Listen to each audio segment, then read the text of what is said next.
अस्सलाम वालेकुम स्टूडेंट्स, आज हम लेक्चर नंबर 34 पर बात करेंगे जो कि फर्स्ट ईयर का लेक्चर है।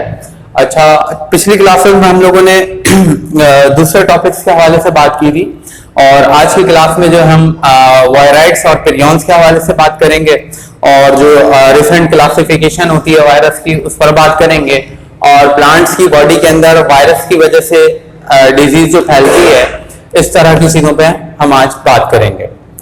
तो आइए चलते हैं वायराइड्स की तरफ।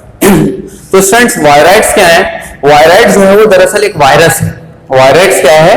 वो एक छोटा सा वायरस होता है जो बहुत ही ज्यादा छोटे छोटे मॉलिक्यूल्स पर मुश्तमिल होता है। ऐसे तमाम के तमाम वायरस जो बहुत ही ज्यादा छोटे छोटे मॉलिक्यूल्स पर मुश्तमिल हो, बहुत ही बारीक तरीन हो, ठीक है, बहुत ज्यादा छोटे हों, जो हमें अपनी कुदरती आंखों से दिखाई ना देते हों, उस तरह के माइक्रोस्कोपिक स्मॉलर फाइन फ्रैगमेंट्स को और पार्टिकल्स को जो है वायराइड्स कहा जाता है। तो viroids are the very tiny molecule that contain 250 to 400 nucleotides.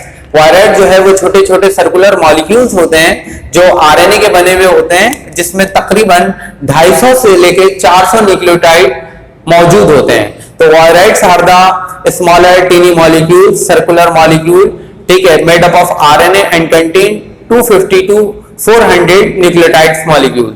They do not have capsid. Viroids के पास किसी भी तरह का छोटा स्मॉलर कैप्सिड यानी कि जो मेम्ब्रेन बाउंडिंग कवरिंग होती है ऊपर वायरस की बॉडी के ऊपर, मैंने आप लोगों को दिखाया था पिछली क्लासेस में जब स्ट्रक्चर ऑफ बैक्टीरियोफेज बनाया था। तो स्ट्रक्चर ऑफ बैक्टीरियोफेज में आप लोगों को ये बताया था कि जो आउटर मोस्ट बाउंड्री होती है, जो हेक्सागोनल रिंग होती है, ये खास किस्म की रिंग होती है और ये खास किस्म के प्रोटीन की बनी हुई होती है। तो जो सराउंडिंग के ऊपर जो कवरिंग है, ठीक है, मतलब जो जीनोम कवर हुआ है वो एक खास किस्म की बाउंड्री से हुआ है जिस बाउंड्री को कैप्सिड कहा जाता है। तो outer covering of the head of the virus, ठीक है, जो वायरस की जो आउटर कवरिंग होती है हेड पर, ठीक है, उसे जो है कैप्सिड कहा जाता है। और कैप्सिड एक खास किस्म के प्रोटीन का बना हुआ होता है जिसे क्या कहते हैं? कैप्सोमेयर कहते हैं। तो वायराइड्स जो होते हैं उनके पास कैप्सिड जो है वो मौजूद नहीं होता और ये जो है प्लांट्स की बॉडी के ऊपर अटैक करते हैं, प्लांट्स के सेल्स के ऊपर अटैक करते हैं, प्लांट्स की बॉडी के अंदर जो सेल्यूलर मटेरियल होता है उसके ऊपर अटैक करते हैं, प्लांट्स की बॉडी की metabolism, mechanism, physiological condition, catabolism, anabolism, इन तमाम चीजों को प्लांट्स की डिस्टर्ब कर देते हैं। ठीक है, प्लांट्स के मेटाबॉलिज्म को, प्लांट्स के अंदर जो रेगुलेशंस हो रही है, मेटाबॉलिज्म चल रहा है, फिजियोलॉजिकल कंडीशन चल रही है, कैटाबॉलिज्म चल रहा है, एनाबॉलिज्म चल रहा है, प्लांट्स की बॉडी के अंदर जो कार्बोहाइड्रेट्स की फॉर्मेशन हो रही है, प्लांट्स की बॉडी के अंदर जो स्टार्च की फॉर्मेशन हो रही है, इन तमाम प्रोसेस को जो है वायराइड्स क्या कर देते हैं? स्टॉप कर देते हैं, स्टंट कर देते हैं, रोक देते हैं, सस्टेन कर देते हैं। और साथ ही साथ ये जब तमाम की तमाम चीजें प्लांट्स की बॉडी के अंदर जब ये रुक जाएंगी, प्लांट्स मुकम्मल तौर पर वर्किंग नहीं करेगा, प्लांट्स की बॉडी के अंदर जो ग्लूकोज फॉर्म हो रहा है और ग्लूकोज जब एक्सेस अमाउंट में चला जाता है तो प्लांट्स की बॉडी के अंदर किस शक्ल में स्टोर होता है? स्टार्च की शक्ल में होता है। पिछली क्लासेस में मैंने आपको इस तरह की भी बात बताई थी कि when the excess amount of glucose are stored in the body of plants, so in the form of star, जब कभी एक्सेस अमाउंट में प्लांट्स की बॉडी के अंदर ग्लूकोज जमा होता है तो वो ग्लूकोज की शक्ल में नहीं रहता, बल्कि प्लांट्स की बॉडी के अंदर जो स्टोर होता है ग्लूकोज स्टार्च की शक्ल में होता है। और जबकि एनिमल्स में जो स्टोर होता है वो ग्लाइकोजन की शक्ल में होता है। तो यहाँ पर ये बात बताई जा रही है कि जब प्लांट्स की बॉडी मुकम्मल तौर पर डिस्टर्ब हो जाएगी, डिटोरिएट हो जाएगी, ठीक है, उसका पूरा का पूरा मेटाबॉलिज्म खराब हो जाएगा। किसकी वजह से? जब कभी कोई वायराइड्स मॉलिक्यूल्स किसी प्लांट सेल्स के ऊपर अटैक करेंगे। तो वायराइड्स क्या हुए स्टूडेंट्स? वायराइड्स जो है वो एक सर्कुलर मॉलिक्यूल है। किसका बना हुआ होता है? ये आरएनए का बना हुआ होता है। इसमें नंबर ऑफ न्यूक्लियोटाइड्स कितने होते हैं? 250 से लेके 400 न्यूक्लियोटाइड्स मॉलिक्यूल्स पर ये मुश्तमिल होता है। तो वायराइड्स एक circular tiny molecule microscopic molecules हैं जो आरएनए से मिलकर बने होते हैं, जिसमें नंबर ऑफ न्यूक्लियोटाइड्स 250 से लेके 400 न्यूक्लियोटाइड्स मौजूद होते हैं। ये प्लांट्स के मेटाबॉलिज्म को, प्लांट्स के कैटाबॉलिज्म को, प्लांट्स के एनाबॉलिज्म को मुकम्मल तौर पर डिस्टर्ब कर देते हैं, डिटोरिएट कर देते हैं, ताकि प्लांट जो है वर्किंग ना कर सके। प्लांट्स की बॉडी के अंदर फ्रूट्स की फॉर्मेशन और प्लांट्स की बॉडी के अंदर फ्लावर की फॉर्मेशन, प्लांट्स की ग्रोथ मुकम्मल तौर पर सस्टेन हो जाए, स्टंट हो जाए। ठीक है, तो ये चीज जो होती है वो क्या होती है? वायराइड्स। अच्छा फ्रेंड्स, अब हम चलते हैं अपने दूसरे टॉपिक की तरफ। दूसरा टॉपिक है हमारा पेरियोन्स। तो पेरियोन्स जो है वो क्या है? पेरियोन्स जो है वो एक इन्फेक्शियस प्रोटीन होता है जो ब्रेन के अंदर डिजेनरेटिव डिजीज काउज कर देता है। Prions are the infectious protein that cause the degenerative disease in the man, ठीक है, एंड काउ। ठीक है, तो ये डिजेनरेटिव डिजीज जो है पैदा कर देता है, वो आमतौर से किसके अंदर पैदा करता है? Mad cow disease. अक्सर गाय के अंदर यह अमल होता है कि गाय का जो सर वाला हिस्सा होता है, ब्रेन वाला पार्ट होता है, ब्रेन के अंदर डिटोरिएशंस हो जाती हैं, ब्रेन के अंदर मिसफोल्डिंग हो जाती है, क्योंकि ये पेरियोन्स जो है वो एक स्पेशल इन्फेक्शियस प्रोटीन है जो गाय के अंदर, शिप्स के अंदर, स्कैपल के अंदर, ठीक है, इस तरह की चीजों के अंदर जो है वो क्या कर देता है? बीमारियां पैदा करता है। मेड काउ डिजीज, गाय के अंदर अगर बीमारी हो रही है तो ये पेरियोन्स की वजह से होती है। स्कारपल भी एक बीमारी है जो भेड़ के अंदर होती है, जो आप बकरीद वगैरह में ज़बह करते हैं ना भेड़, ठीक है, दुम्बा जिसे कहते हैं, आई थिंक दुम्बा, ठीक है, दुम्बा होता है, इसमें मेल भी है, इसमें फीमेल भी है, दुम्बा भी है, दुम्बी भी है, तो और गाय में बछड़ा भी है, बछिया भी है और बैल भी है। तो इन तमाम चीजों में जो है इस तरह की चीजें, इन जानवरों के अंदर जो मिसफोल्डेड प्रोटीन फॉर्म होता है वो पेरियोन्स होता है, डिजेनरेटिव डिजीज काउज करता है। पेरियोन्स जो है वो एक मिसफोल्डेड प्रोटीन होती है जो हमारे ब्रेन सेल्स के अंदर पाया जाता है। पेरियोन्स जो है वो मिसफोल्डेड प्रोटीन्स होते हैं जो गाय के अंदर, शिप के अंदर, इन तमाम फॉक्स के अंदर, इस तरह के जानदार के अंदर जो है ये मिसफोल्डेड प्रोटीन पाए जाते हैं, जिसकी वजह से गाय का दिमाग और जो भेड़ वगैरह है इनके दिमाग जो है वो प्रॉपरली वर्किंग नहीं कर पाते हैं। अच्छा, पेरियोन्स दूसरा काम क्या करता है? पेरियोन्स हमारी बॉडी के, वो जानवरों की बॉडी के अंदर नॉर्मल प्रोटीन को पेरियोनिक प्रोटीन में कन्वर्ट करता है। जब पेरियोन्स जानवरों की बॉडी के अंदर नॉर्मल प्रोटीन को पेरियोनिक प्रोटीन्स में कन्वर्ट कर देता है तो ब्रेन सेल्स जो होते हैं जानवरों के, जिसके अंदर छोटे छोटे न्यूरॉन्स, डेंड्राइट्स, एक्सॉन टर्मिनल, ठीक है, और माइलिनेटेड एंड माइलिनेटेड शीट, ये तमाम के तमाम जो न्यूरॉन्स का आपने टॉपिक पढ़ा होगा क्लास 9 के अंदर, ठीक है, तो वही तमाम के तमाम पार्ट जो ब्रेन के पार्ट्स होते हैं उसके अंदर डिसऑर्डरनेस आ जाती है, तो ब्रेन प्रॉपरली जानवरों का वर्किंग नहीं कर पाता है। तो ये एक सिंपल सा टॉपिक था पेरियोन्स। अच्छा फ्रेंड्स, ये सवाल एग्जाम में किस तरह से आता है? तो ये सवाल जो है वो एग्जाम में इस तरह से आता है, write the short note on prions and viroids. ठीक है, ये 2 नंबर का सवाल आता है एग्जाम में, write the short note on prions and viroids. Viroids और पेरियोन्स के ऊपर शॉर्ट नोट लिख दें। मे बी पॉसिबल आपसे इस तरह सिंगल एक लाइन की डेफिनेशंस के तौर पे पूछ सकते हैं 1 नंबर का, व्हाट इज पेरियोन्स? पेरियोन्स क्या है? तो आपने सिंपल बता देना है, prions are the misfolded protein that are found in the body of the animals and cause the troubleness in the body of animals. ठीक है, ये डिजेनरेटिव डिजीज काउज करता है। किसके अंदर काउज करता है? गाय के अंदर काउज करता है, भेड़ के अंदर काउज करता है और फॉक्स लोमड़ी के अंदर काउज करता है। इस तरह की बीमारियां पैदा होती हैं, किसकी वजह से होती है? पेरियोन्स की वजह से होती है। सिंपल सा आपने 1 नंबर के लिए इतना सा बता देना। अगर ये सवाल 2 नंबर का आता है तो आपने 2 नंबर में तमाम के तमाम पेरियोन्स के तीनों पॉइंट्स आपने मेंशन कर देने हैं, और अगर राइट्स आपके पास 2 नंबर का आता है तो यहाँ मैंने आप लोगों को 5 पॉइंट्स बताए, तो आपने ये 5 के 5 पॉइंट्स जो है वो अपने कॉपी का हिस्सा बनाना और अपने एग्जाम का हिस्सा बनाना। अच्छा फ्रेंड्स, उसके बाद हमारा एक न्यू टॉपिक है जो है recent classification of virus. Virus की रिसेंट क्लासिफिकेशन। तो वायरस की रिसेंट क्लासिफिकेशन, वायरस जो है स्टूडेंट्स हमारे पास मुख्तलिफ तरह के होते हैं, कैरेक्टर के एतबार से, ठीक है, कैरेक्टर के एतबार से और इंटरनल स्ट्रक्चर के एतबार से, सेलुलर स्ट्रक्चर के एतबार से। हर वायरस के पास, किसी के पास इन्वेलप होता है, किसी के पास इन्वेलप नहीं होता। कोई वायरस जो है प्लस स्टैंडर्ड होते हैं, कोई वायरस जो है वो माइनस स्टैंडर्ड होते हैं। किसी वायरस के पास डीएनए मौजूद होता है, किसी वायरस के पास आरएनए मॉलिक्यूल मौजूद होता है, कोई वायरस जो है कैप्सिड पर मुश्तमिल होता है, किसी वायरस के पास कैप्सिड मौजूद नहीं होता। ठीक है, तो इन तमाम कैरेक्टर्स की बुनियाद पर, कैप्सिड की बुनियाद पर, डीएनए की बुनियाद पर, आरएनए की बुनियाद पर, प्लस स्टैंडर्ड की बुनियाद पर, माइनस स्टैंडर्ड की बुनियाद पर, इनवेलप की मौजूदगी की बुनियाद पर, इनवेलप की गैर मौजूदगी की बुनियाद पर, कैप्सिड की बुनियाद पर, कैप्सिड की गैर मौजूदगी की बुनियाद पर वायरस को क्लासिफाई किया गया है। तो सबसे पहले हम देखते हैं कि अनइनवेलप, अनइनवेलप का मतलब जिसके पास इनवेलप मौजूद नहीं। इनवेलप किसे कहते हैं? इनवेलप का मतलब होता है जो चीज कवर कर सके। मिसाल के तौर पर ये मार्कर है, ये ओपन हुआ है मार्कर, तो ये मार्कर का जो कैप है वो दरअसल इस निब की प्रोटेक्शन कर रहा है ये कैप। तो इस निब के लिए एक प्रोटेक्टिव कवरिंग जो है वो क्या होगी? ये कैप है, ठीक है। तो ये कैप जो है वो दरअसल इस मार्कर के लिए क्या है? इनवेलप है। इसी तरह से वायरस का जो हेड पार्ट होता है, हेक्सागोनल रिंग होती है, ठीक है, उसके ऊपर एक कवरिंग मौजूद होती है जिसे कैप्सिड भी कहा जाता है, इनवेलप भी कहते हैं। तो यहां पे मैं बताना चाह रहा हूं कि अनइनवेलप प्लस स्टैंडर्ड आरएनए वायरस की बात हो रही है। तो अनइनवेलप ये ऐसे वायरस जिनके पास कोई इनवेलप मौजूद नहीं होता, ये तमाम के तमाम वायरस प्लस स्टैंडर्ड होते हैं। स्टैंडर्ड का मतलब होता है थ्रेड लाइक स्ट्रक्चर।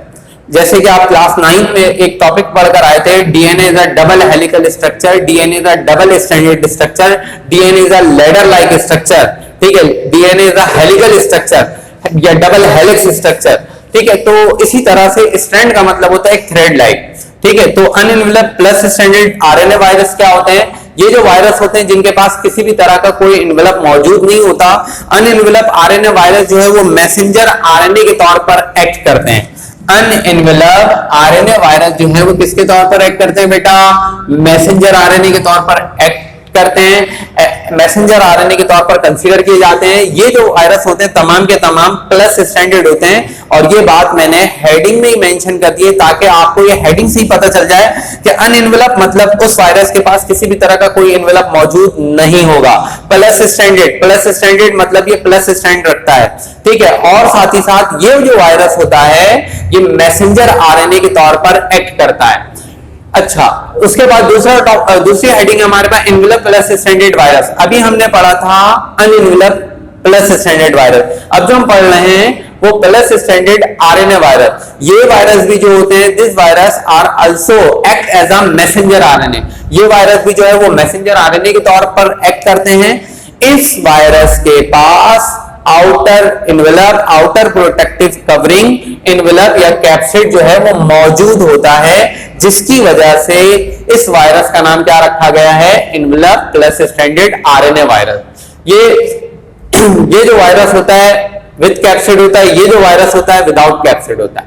अच्छा, उसके बाद हमारे पास माइनस स्टैंडर्ड आरएनए वायरस। ये वायरस जो होते हैं वो मैसेंजर आरएनए के तौर पर एक्ट नहीं करते। ये बात बताने का मकसद और नीचे बार बार चीजों के नीचे अंडरलाइन करने का मकसद यह है कि ये चीजें आपसे कहां पूछी जाएंगी? एमसीक्यूज में पूछी जाएंगी। ये कहां पूछी जाएगी भाई? एमसीक्यूज में पूछी जाएगी। ये कहां पूछा जाएगा? ये भी एमसीक्यूज में पूछा जाएगा। तो माइनस स्टैंडर्ड आरएनए वायरस जो होते हैं, ठीक है, इनके पास जो है ये मैसेंजर आरएनए के तौर पर एक्ट नहीं करते। इनके पास इनवेलप आउटर कवरिंग मौजूद होती है, किसके दरमियान, किसके सराउंडिंग में होती है? कैप्सिड के सराउंडिंग में मौजूद होती है। इसके बाद स्टूडेंट्स हमारे पास रेट्रोवायरस है। रेट्रोवायरस का दूसरा नाम बेटा ट्यूमर वायरस भी होता है, ठीक है। ये वो वायरस है जो आपके ब्रेन के अंदर ट्यूमर क्रिएट करता है, ट्यूमर फॉर्म करता है। अक्सर सुना होगा आप लोगों ने इस तरह की बीमारी के लोगों को ब्रेन ट्यूमर हो जाता है, बुदबुद बन जाता है ब्रेन सेल्स के अंदर, उसे ब्रेन ट्यूमर कहा जाता है। तो ब्रेन ट्यूमर की फॉर्मेशन बहुत सारी वजूहात की वजह से होती है, लेकिन एक बुनियादी वजह रेट्रोवायरस भी होता है। तो रेट्रोवायरस जो है वो ट्यूमर वायरस कहलाता है। ये जो है वो सिंगल स्टैंडर्ड आरएनए वायरस होता है। हम ये बात भी जानते हैं, क्लास 9 के अंदर आपने इस तरह की बात पढ़ी थी कि आरएनए वायरस का जो स्ट्रक्चर होता है वो कुछ इस तरह का होता है। याद आ रहा आप लोगों को?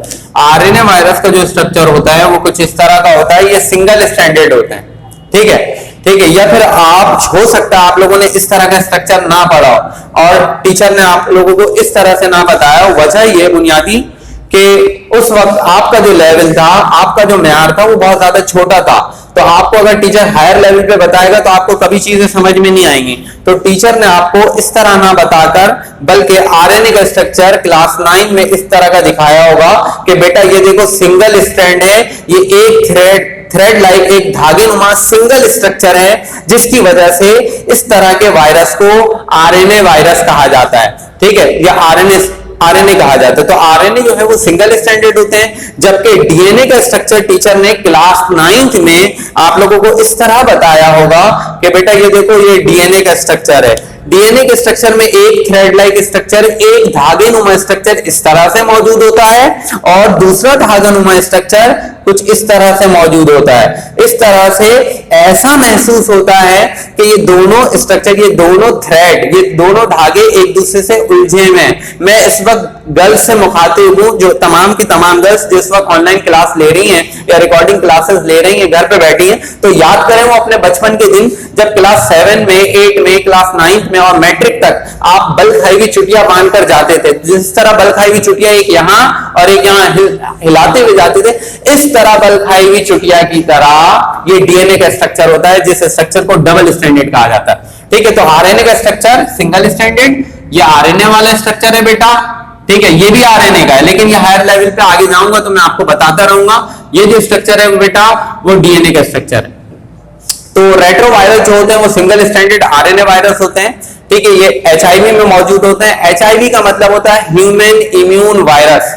ह्यूमन, एच से ह्यूमन, आई से इम्यून, वी से वायरस, ह्यूमन इम्यून वायरस। और डबल स्ट्रैंडेड डीएनए वायरस भी होते हैं जो हेपेटाइटिस में होता है। अक्सर सुना होगा आपने hepatitis A, hepatitis B, hepatitis C, लेकिन आपने जो सुना है वो 3 तक सुना है। मैं आपको जो सुनाऊंगा hepatitis A, B, C, D, E, F, G, आप बोलेंगे पता नहीं क्या सुना रहा है। तो मुख्तलिफ तरह के हेपेटाइटिस होते हैं, लेकिन मोस्ट कॉमन हेपेटाइटिस जो होते हैं hepatitis A, hepatitis B and hepatitis C. ठीक, अच्छा स्टूडेंट्स, इसके बाद हमारे पास है डबल स्ट्रैंडेड आरएनए वायरस। ऐसे वायरस जो डबल स्ट्रैंडेड आरएनए रखते हैं, जिसके पास अपना कैप्सूल होता है, उस तरह के वायरस को डबल स्ट्रैंडेड आरएनए वायरस कहते हैं। इसके बाद हमारे पास स्मॉल जीनोम डीएनए वायरस, ऐसा वायरस जिसके पास अपना जेनेटिक मटेरियल, अपना न्यूक्लियर मटेरियल जो है वो छोटा हो, स्मॉल इन साइज हो, लीस्ट अमाउंट में हो, उस तरह के तमाम वायरस को हम क्या कहते हैं? Small genome DNA virus. DNA virus जो होते हैं स्मॉल जीनोम वाले, उनके पास इन्वेलप भी मौजूद होता है और साथ ही साथ कैप्सिड भी मौजूद होता है। तो ये बात आपसे कहां पूछूंगा मैं? एमसीक्यूज में। मैं अपने कैमरामैन से गुजारिश करूंगा कि मुझे इस वीडियो की टाइमिंग बता दें। 18 मिनट हो चुके हैं। अच्छा भाई, उसके बाद 7वें नंबर पे स्टूडेंट्स हमारे पास है medium genome and large genome virus. ये जो वायरस होते हैं, इनके पास जो जीनोम होता है, ये आपको हेडिंग से खुद समझ में आ रही होगी। चीजें सिंपल सी चीजें, बहुत छोटी छोटी चीजें कि स्मॉल जीनोम छोटा जीनोम रखने वाला वायरस, लार्ज जीनोम बड़ा जीनोम रखने वाला। अगर किसी वायरस का न्यूक्लियर मटेरियल या जेनेटिक मटेरियल या जीनोम छोटा है, लार्ज है, तो उस तरह के वायरस को क्या कहा जाता है? Medium genome and large genome DNA virus. ये तमाम के तमाम जो है वायरस जीनोम रखते हैं और उनके पास कैप्सिड और एनवेलप दोनों की दोनों चीजें मौजूद होती हैं। अच्छा स्टूडेंट्स, इसके अलावा हमारे पास जो एक वायरस है वो बैक्टीरियोफेज वायरस है। याद करें वो दिन, वो पिछले लेक्चर्स याद करें, रिकॉल करें, जब मैंने आपको बताया था बैक्टीरियोफेज वायरस। बैक्टीरियोफेज वायरस का स्ट्रक्चर इस तरह बताया भी था, बोर्ड पे भी रिप्रेजेंट करके दिखाया था, डायग्रामेटिकली भी समझाया था उसके स्ट्रक्चर को कि ये bacteriophage virus are only attack on bacterial cell. Bacteriophage virus सिर्फ और सिर्फ बैक्टीरिया के ऊपर अटैक करता है, किसी और चीज पर अटैक नहीं करता। तो bacteriophage virus are only attack on the bacteria, they have a hexagonal ring. ठीक है, इनके पास जो हेड होता है वो हेक्सागोनल होता है। हेक्सागोनल क्यों कहा गया? ये तमाम की तमाम साइडें जो हैं वो क्या होती है? बंद होती है, क्लोज होती है। एक साइड, दो side, 3 side, 4 side, 5 side, 6 side. ठीक है, 1 2 3 4 5 6, 6 के 6 साइड बंद हुई है, क्लोज स्ट्रक्चर है। इस वजह से इस रिंग को, इस हेड पार्ट को हेक्सागोनल हेड कहा जाता है। तो इसका हेक्सागोनल हेड और टेल मौजूद होता है। इसके हेड वाले रीजन के अंदर डीएनए मौजूद होता है। जो डीएनए मौजूद होता है वो खास किस्म के प्रोटेक्टिव कवरिंग से, कैप्सिड से कवर अप हुआ होता है। तो फ्रेंड्स, यहां पर ये वायरस वाला टॉपिक खत्म होता है। इसके बाद हम अपने न्यू टॉपिक्स पे आते हैं। न्यू टॉपिक हमारा है plant disease caused by virus. ऐसे वायरस जो प्लांट्स के अंदर डिजीज काउज करते हैं, ऐसे वायरस जो प्लांट्स के अंदर डिजीज काउज करते हैं। स्टूडेंट्स, सबसे पहले मैंने आपको शायद इससे पहले बताया था कि सबसे पहले इस दुनिया के अंदर, पूरी दुनिया के अंदर सबसे पहले जो वायरस देखा गया था वो प्लांट्स के अंदर देखा गया था। किस प्लांट्स के अंदर देखा गया था? तंबाकू का पौधा, ठीक है, तंबाकू का प्लांट।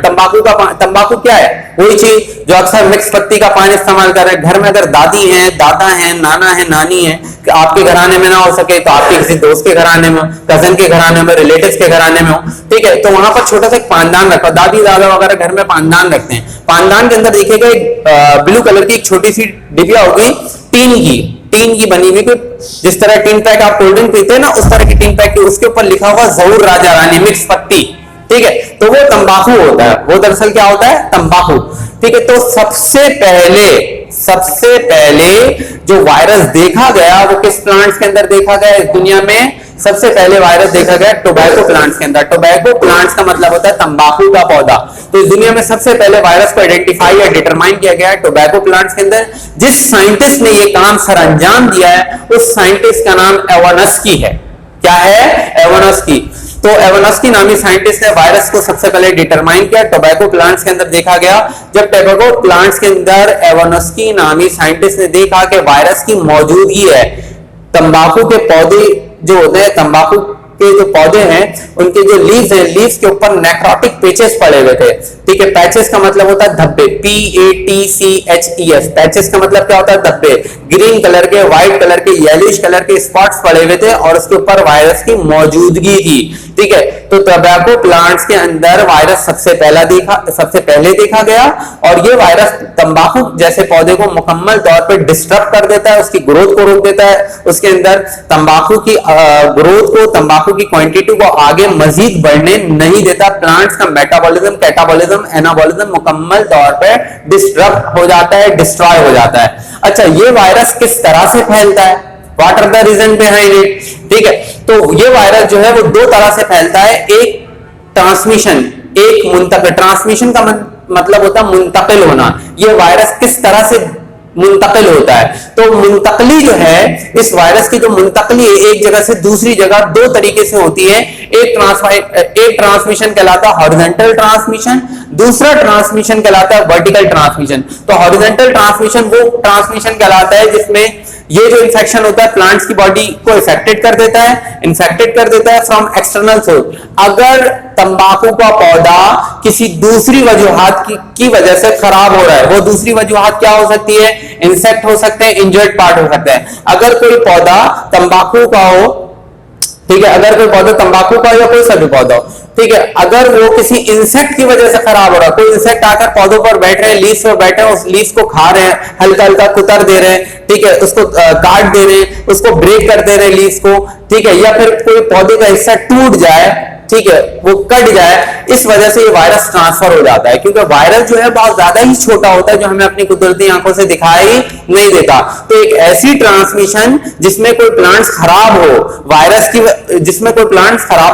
की वजह से, और वायरस जो मुंतकिल हो प्लांट्स के कटे वाले हिस्से से हो, जो प्लांट्स का हिस्सा कट गया है या प्लांट्स का हिस्सा कोई ब्रेक हो गया, तो उस तरह की ट्रांसमिशन को हम क्या कहते हैं? हॉरिजॉन्टल ट्रांसमिशन कहते हैं। वर्टिकल ट्रांसमिशन वो ट्रांसमिशन कहलाती है जिसमें कोई प्लांट्स आबो अजदाद जेनरेशन टू जेनरेशन खराब चलता हुआ आ रहा है, ठीक है। मतलब अगर एक प्लांट्स मैंने यहाँ पे ले लिया है टोबैको प्लांट, सपोज कर लो ये टोबैको प्लांट है, टोबैको प्लांट्स मुझे एक दूसरा प्लांट्स भी लगाना है, कहीं दूसरी जगह पे दूसरा प्लांट है। मैं इस टोबैको प्लांट से ये शाखें निकल रही हैं, ये प्लांट्स की शाखें, तो टोबैको प्लांट से शाखें, ग्रीन वाला एक ग्रीन मार्कर जो मेन प्लांट है टोबैको प्लांट, और टोबैको प्लांट के ऊपर से शाखें निकल रही है, एक शाख है, ये एक शाख है। मुझे अगर टोबैको प्लांट दूसरा कहीं लगाना है तो मैं इसमें से एक शाख तोड़कर काट कर ले जाऊंगा, दूसरी जगह लगा दूंगा।